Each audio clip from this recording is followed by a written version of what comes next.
Allez, bienvenue dans votre nouveau rendez-vous d'infos diffusé du lundi au vendredi à 19h15, 20h15 et 23h15.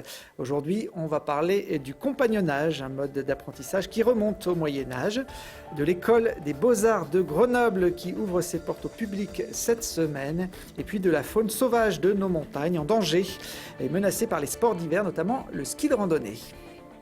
Et pour parler de ces sujets, je reçois Inge Linder-Gaillard, responsable des études et de la recherche à l'École supérieure d'art et de design de Grenoble-Valence. Bonjour. Bonsoir.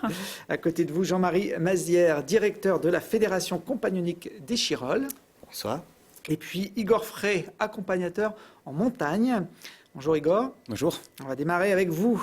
Votre mission est d'assurer la tranquillité de nos amis les bêtes, notamment en hiver et en montagne. Ça tombe bien, on est en pleine saison.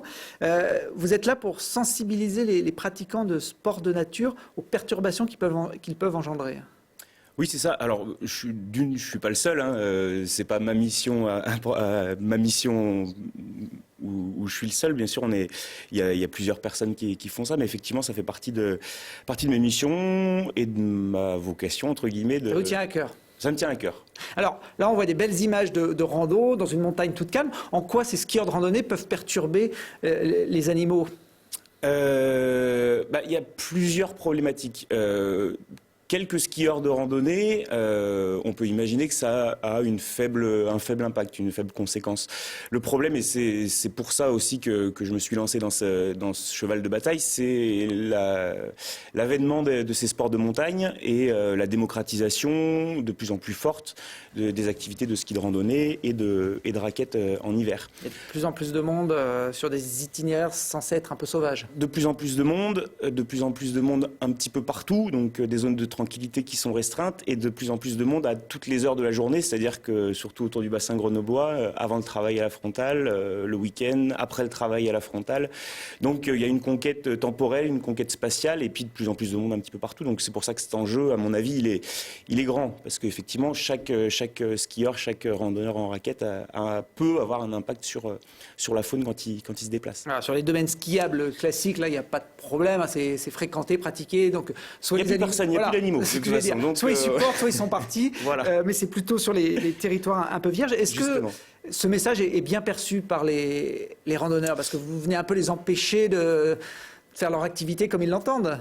Alors justement, il est bien perçu dans le sens où ma mission est un peu différente des campagnes actuelles qui existent. C'est-à-dire que je suis ni un panneau, ni un site internet. Je suis une personne qui vient leur expliquer, qui vient leur parler. Et puis je suis aussi un skieur de rando et un randonneur en raquette. Donc voilà, le message est plutôt bien perçu dès lors qu'il y a quelqu'un en face pour discuter, pour échanger, pour répondre aux questions. Parce que souvent les gens en fait prennent le message du dérangement de la faune comme une contrainte, comme une brimade sur leur pratique, ce qui est le cas.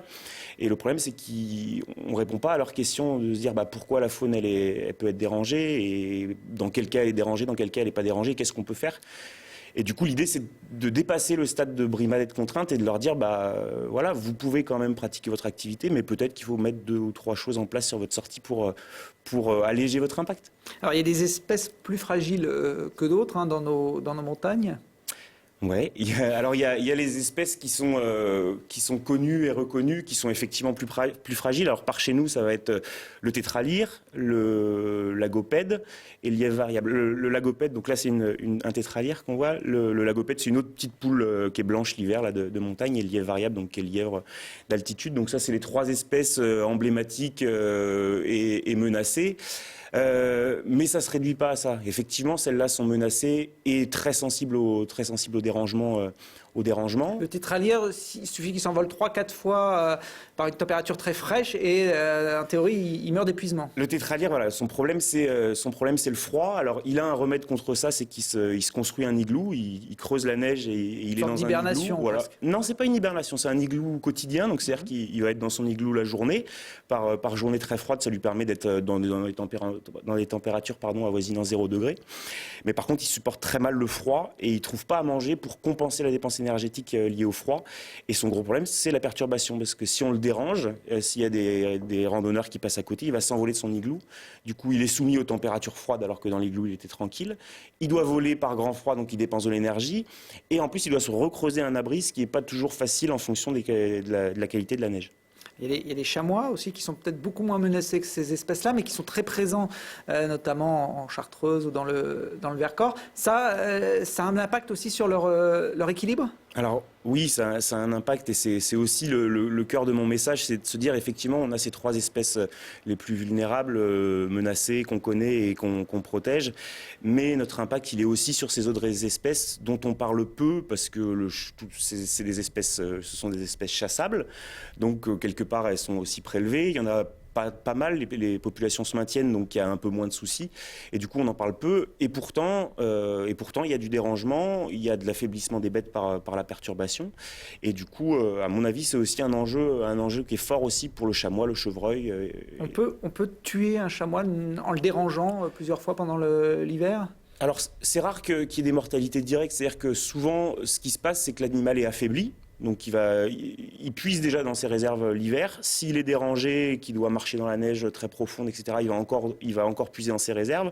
Et à la fin de l'hiver ou au cœur de l'hiver, il va être tellement faible qu'il va attraper des maladies ou il va être prédaté plus facilement, il va être mangé. Donc voilà, c'est plutôt des mortalités indirectes, mais il y a quelques cas, des observations de mortalité directe, c'est-à-dire que l'animal était tellement affaibli que soit il a sauté d'une barre rocheuse parce qu'il n'avait pas d'autre choix, enfin plus de ressources pour prendre un autre choix, soit vraiment un affaiblissement complet. Qu'est-ce qu'on fait justement si on est en randonnée, qu'on se rend compte qu'on dérange des animaux, qu'on les voit partir, j'allais dire le mal est fait, c'est trop tard ? Et bien justement, moi, c'est aussi mon message, c'est d'essayer de faire passer le message pour éviter de rencontrer les animaux, pas pour se dire, le message il n'est pas de dire il faut pas aller en montagne l'hiver parce qu'on dérange. Le message il est de dire on va en montagne, mais par contre en fonction des conditions, on va faire quelques choix différents pour éviter de rencontrer les animaux. Vous avez créé une échelle de risque un peu comme pour les avalanches. Voilà, l'idée c'était de sortir un petit peu, toujours pareil, de cette contrainte et de cette brimade, de dire l'hiver, la faune est vulnérable et du coup les activités de montagne la dérangent. C'est comme si on disait l'hiver, la montagne est dangereuse, il y a des avalanches et qu'on s'arrêtait là. Bon, il y a des avalanches, d'accord, donc c'est dangereux. L'idée c'est d'aller un peu plus loin, donc comme on a créé une échelle d'avalanche, moi j'ai développé une échelle qui dit que effectivement la faune est vulnérable, mais en fonction de certains critères, elle l'est plus ou moins. Donc du coup, d'une part, ça responsabilise les skieurs, c'est-à-dire qu'ils sont impliqués aussi dans leur choix de randonnée et de se dire, tiens, aujourd'hui, ça craint peut-être plus qu'un autre jour. Et d'autre part, on s'aperçoit aussi qu'il y a des journées où ça craint rien, c'est-à-dire qu'on peut sortir en se faisant plaisir sans quasiment d'impact sur la faune. Ça permet ça aussi. Voilà, il y a d'autres infos de cette démarche soutenue par Igor sur le site semper-virens.org. J'ai appris il y a quelques instants que ça voulait dire toujours vert en latin. Merci Igor d'être venu. On va changer d'univers, on va quitter la montagne pour parler de compagnonnage avec Jean-Marie Mazière, directeur de la Fédération compagnonique d'Échirolles. Les compagnons du Tour de France, ça n'a rien à voir avec le cyclisme. C'est un mode de transmission ancestral. Je crois que ça remonte à l'époque du Moyen-Âge. Tout à fait. On fait aussi le Tour de France, mais pas à vélo. Oui, pas à vélo. Mais effectivement, depuis le Moyen-Âge, des ouvriers ont une philosophie de transmission et de retransmission du geste et du savoir-faire qui sont sur les métiers de la construction et puis tous les métiers manuels. Le Tour de France fait partie de cette formation, de cette philosophie ? Oui, donc ça c'est le passage obligé, c'est-à-dire qu'un jeune compagnon, enfin un jeune qui veut devenir compagnon à la fin de son Tour de France doit impérativement voyager et de changer d'entreprise et de ville tous les 10 à 11 mois et acquérir une autonomie, des savoir-faire régionaux pour emmagasiner tout ça pour être un jour compagnon du Tour de France. Au Moyen-Âge, c'était essentiellement les bâtisseurs de cathédrales. Ouais. Aujourd'hui, on reste quand même dans les métiers manuels, les métiers du BTP. Alors, c'est pas que le BTP, mais ce sont tous les métiers manuels, puisqu'il y a, en France, il y a 3 compagnonnages, et donc il y a des métiers de bouche, cuisinier, pâtissier, il y a des métiers de la mécanique, des métiers qui sont aujourd'hui présents dans d'autres filières que le BTP, mais sur Échirolles, nous représentons sur tous les métiers de la construction, les métiers du BTP.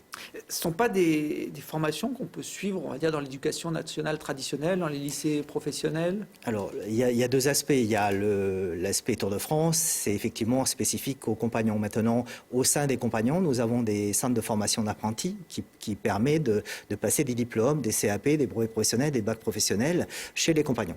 Donc là, on peut préparer en alternance ce type de diplôme à partir de 15 ans. Aujourd'hui, le label compagnon a une valeur sur le marché?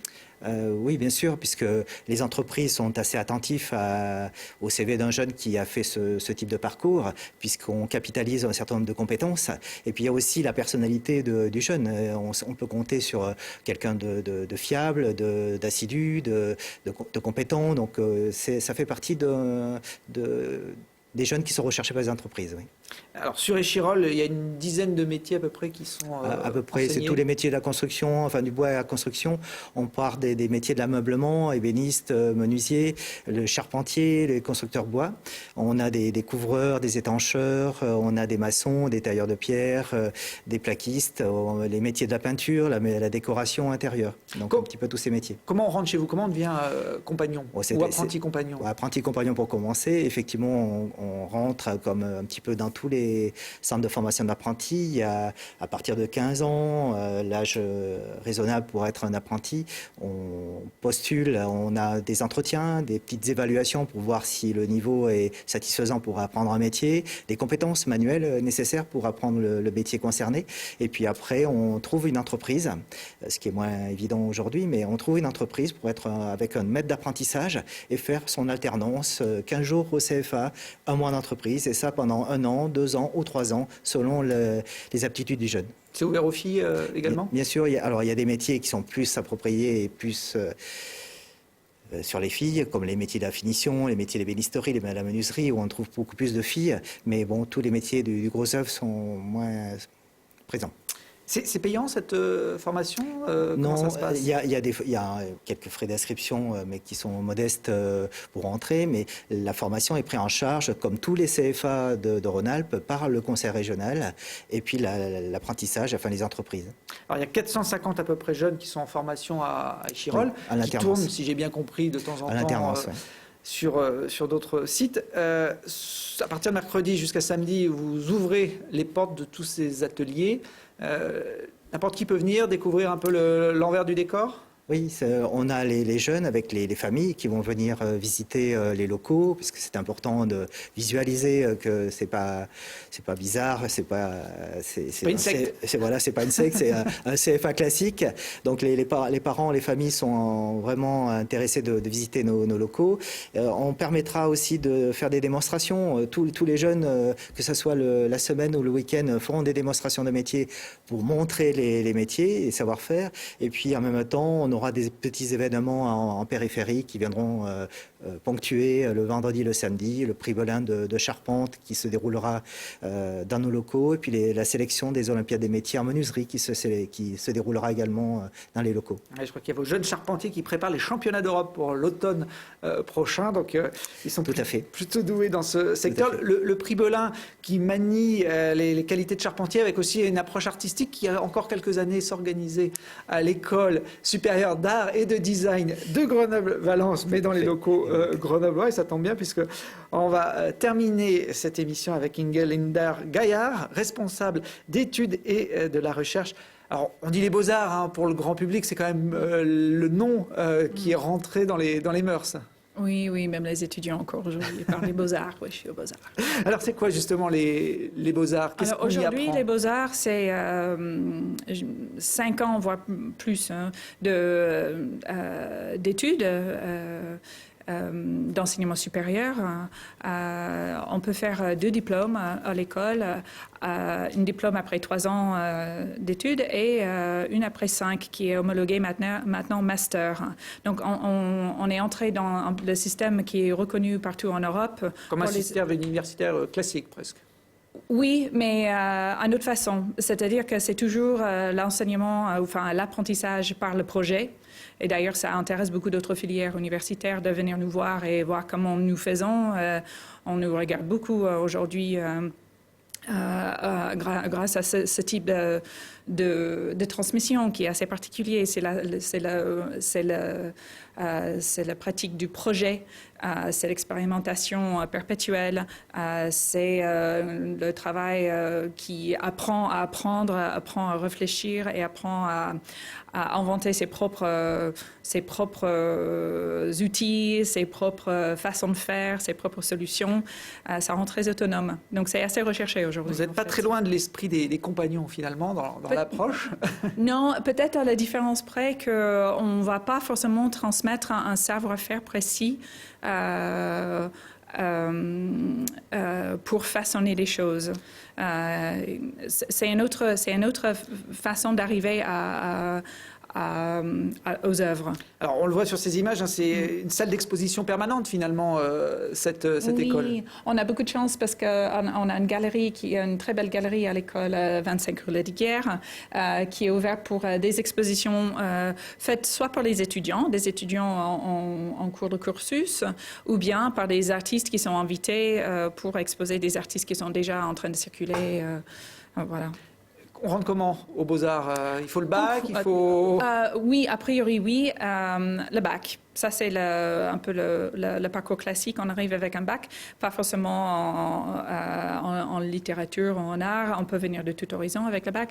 Et on fait des dérogations aussi pour des parcours un peu plus atypiques.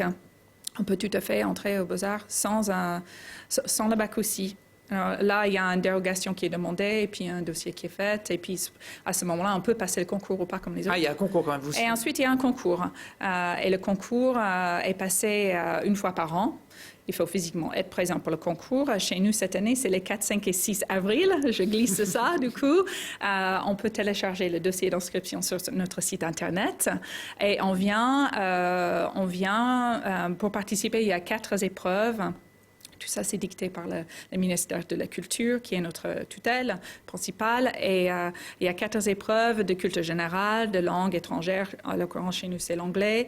Un dossier sur le travail plastique, une épreuve plastique qu'on amène avec soi et on montre à un jury. Et puis, il y a un moment d'entretien avec un jury qui est composé de professeurs de l'école et d'étudiants qui assistent à ce moment d'échange avec les candidats. Alors, je crois que l'école a une centaine d'années. Il y a un siècle, l'objet qui faisait référence, c'était le chevalet, le pinceau. Aujourd'hui, on est au XXIe siècle avec beaucoup de nouvelles technologies. Est-ce que ça impacte également dans la création, dans les cours, dans la formation? Oui, bien sûr. Alors, il y a encore quelques étudiants qui pratiquent la peinture avec les chevaliers ou autrement.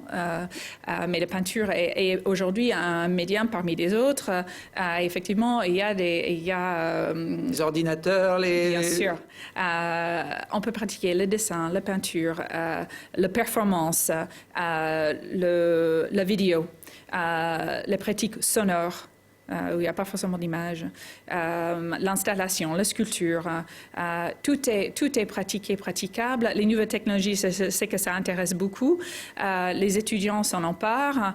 Surtout ce qu'il faut, ils réfléchissent pas comme moi je suis peintre, moi je suis vidéaste, moi je suis telle ou telle chose, mais j'ai besoin de quoi pour faire mon projet?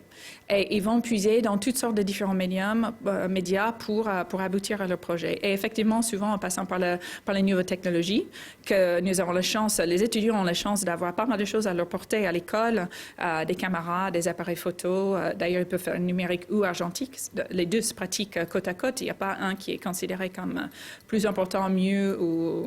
C'est différent. C'est juste deux façons différentes de faire. Donc, ils sont exposés aux deux. Ils peuvent, du coup, en pratiquer les deux, d'ailleurs. Et puis, s'ils veulent mettre des œuvres qui ont plutôt leur place sur l'Internet, ça c'est possible, ou des œuvres totalement éphémères qui laissent pas de traces, justement. Donc, on est dans un régime aujourd'hui, dans les arts plastiques, où tous les médiums sont possibles, sont tout à fait respectables, peuvent être pratiqués côte à côte. On ne va pas dénigrer l'un ou l'autre. On encourage une très grande interdisciplinarité aussi des pratiques et des sujets. On a vu d'ailleurs quelques instants des images d'un ancien élève de l'école qui peignait avec son skateboard, des super tableaux d'ailleurs. S'il y a des grands noms du milieu artistique qui sont passés par Grenoble? Oui, alors tout récemment, par exemple, on a pu voir au niveau national, au Centre Pompidou cet hiver, Dominique Gonzalez-Forster, qui est un ancien de l'école, qui avait une grande exposition au Centre Pompidou, ou Julien Prévieux, qui est sorti plus récemment de l'école, qui avait également une exposition au Centre Pompidou. Il était le lauréat du prix Marcel Duchamp, qui est le plus prestigieux prix de l'art contemporain en France aujourd'hui.